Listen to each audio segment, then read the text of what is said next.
आज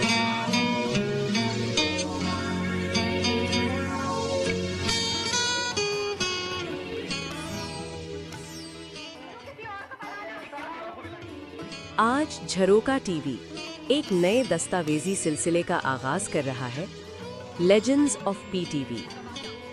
ये उन हस्तियों की दास्तान है जो खुद पर्दाए स्क्रीन पर नजर तो नहीं आई, मगर जिनके काम ने उन्हें बहुत इज्जत दी और उनका नाम घर घर तक पहुंचाया।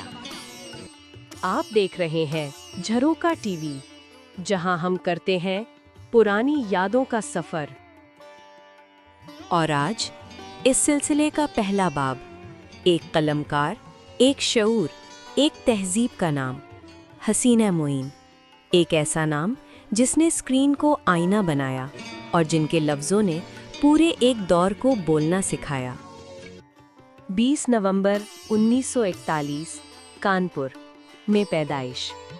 कानपुर तहजीब, ज़बान और रिवायत का शहर। तक़सीम ने हिजरत पर मजबूर किया। पाकिस्तान एक नया मुल्क और नई शनाख्त बना। Radio Pakistan Karachi, studio number 9। यहाँ लफ्ज़ आवाज़ बने और आवाज़ ख्याल। यही वो जगह थी जहाँ से हसीना मोइन ने अपने सफ़र का आगाज़ किया। तो अब मैं बुरा नहीं मानूंगी, क्योंकि इल्ज़ाम से इंसान उस वक्त डरता है जब सज़ा का डर हो, और सज़ा मुझे इसकी काफ़ी मिल चुकी है। जिस लड़की को मैंने खड़ा किया था, शहज़ोरी बनाया था, सना बनाया था, या 1969 में पीटीवी कराची सेंटर से एक फ़ोन आता है। ईद के लिए ड्रामा लिखने की पेशकश की जाती है। यूं ईद का जोड़ा के नाम से ड्रामे का स्क्रिप्ट वजूद में आया और पीटीवी को अपनी पहली असल तहरीर मिली। जब हसीना मोइन ने लिखना शुरू किया तो स्क्रीन पर किरदार मौजूद थे, मगर औरत की असल आवाज़ गायब थी। उन्होंने औरत को नारों के जरिए नहीं, बल्कि रोज़मर्रा ज़िंदगी की सच्चाइयों के जरिए मुतारिफ करवाया। उनकी तहरीर में इनकलाब शोर नहीं मचाता था, वो आहिस्ता आहिस्ता घरों के अंदर दाखिल होता था। है एक हीरोइन, आधा बोझ हीरो के कंधे पर होता है, आधा हीरोइन संभालती है। लेकिन आपकी जो कहानी होती है उसमें हीरोइन ही हीरो बनी होती। हाँ, ये शायद है तो, लेकिन ऐसा भी होता है, मैंने खुद देखा है सैकड़ों ड्रामे में जहाँ पर हीरो अच्छा खासा हीरोइन होता है। मैंने तो कभी बुरा नहीं माना। इसीलिए जब उनका कलम पाकिस्तान टेलीविजन से जुड़ा तो ड्रामा सिर्फ देखा नहीं गया, समझा जाने लगा। अंकल उर्फी, मुस्कुराहट में लिपटी हुई दानाई जो हमें बगैर लेक्चर के जीना सिखाती है। ये ड्रामा आज भी पीटीवी की पहचान माना जाता है। ऐसे बड़ी का सूटकेस ले आओ, उसमें सारे जोड़े एहतियात से रख दो। जी अच्छा, संभाल के रखना।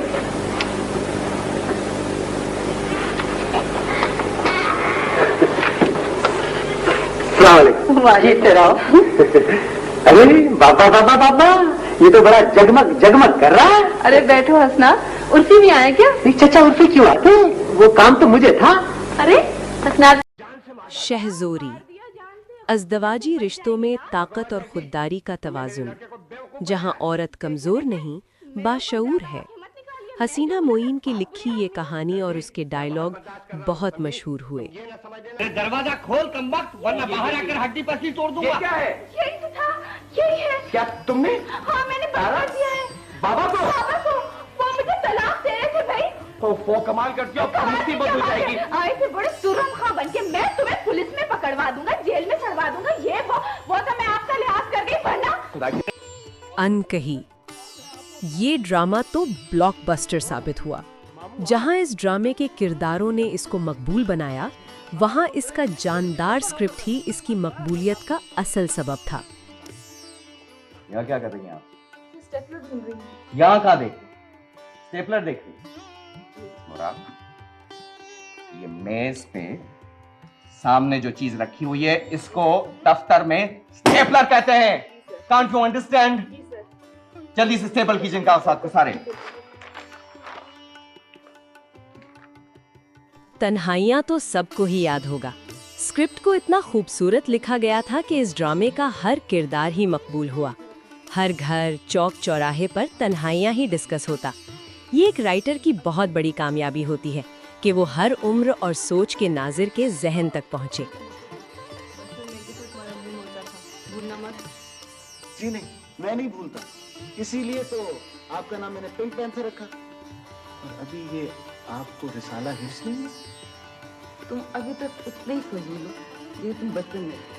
खैर, ये तो मुस्तकिल। धूप किनारे पीटीवी का एक और मकबूल तरीन ड्रामा जिसकी कहानी हसीना मोइन ने लिखी।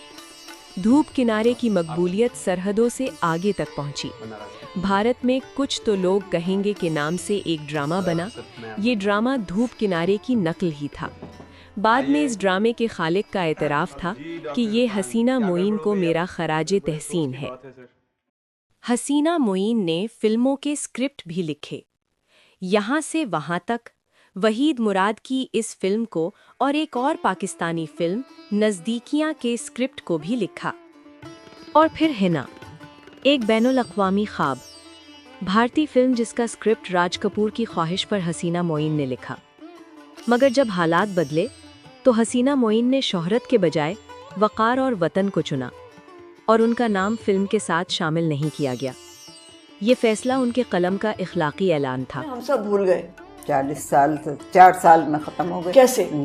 क्यों? इसके पीछे क्या था? देखो, इसके पीछे ये हुआ है कि जब तक हम लोग थे शुरू में पीटीवी था, खाली एक ही चैनल था और उसको सब लोग शौक से देखते थे और पूरी कोशिश की जाती थी।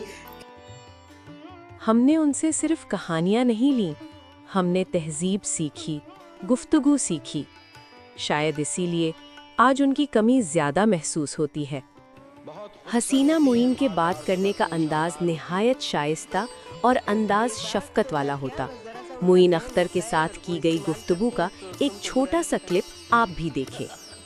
ड्रामों में एक ख़ास बात जो नोट की गई है वो ये कि कहानी पर ज़्यादा तवज्जो आप कम देती हैं और मकालमों पे ज़्यादा तवज्जो देती हैं, ये क्या वजह? बात कुछ ऐसी है कि कहानी तो लोग कहानी समझ के देखते हैं, सुनते हैं और शायद भूल भी जाते हैं, लेकिन बात का असर दिल पे हमेशा होता है। तो जो बात बूंद बूंद करके दिल पे नक्श हो जाए वो हमेशा याद रहती है। 1975 Tokyo global TV festival award, drama गुड़िया।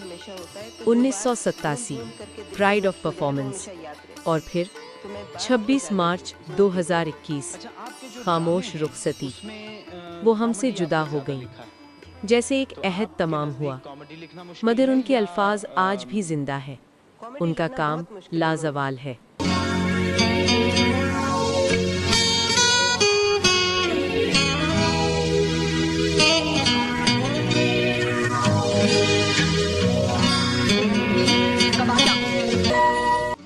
अगर हसीना मोइन की कोई कहानी आपके दिल के करीब है या उनकी शख्सियत के बारे में कुछ बताना चाहें तो कमेंट्स में ज़रूर लिखिए। और अगर आप चाहते हैं कि पीटीवी की ये रोशन तारीख महफूज रहे तो झरोका टीवी को सब्सक्राइब करें। ये झरोका, ये खिड़की हमारी शनाख्त की है।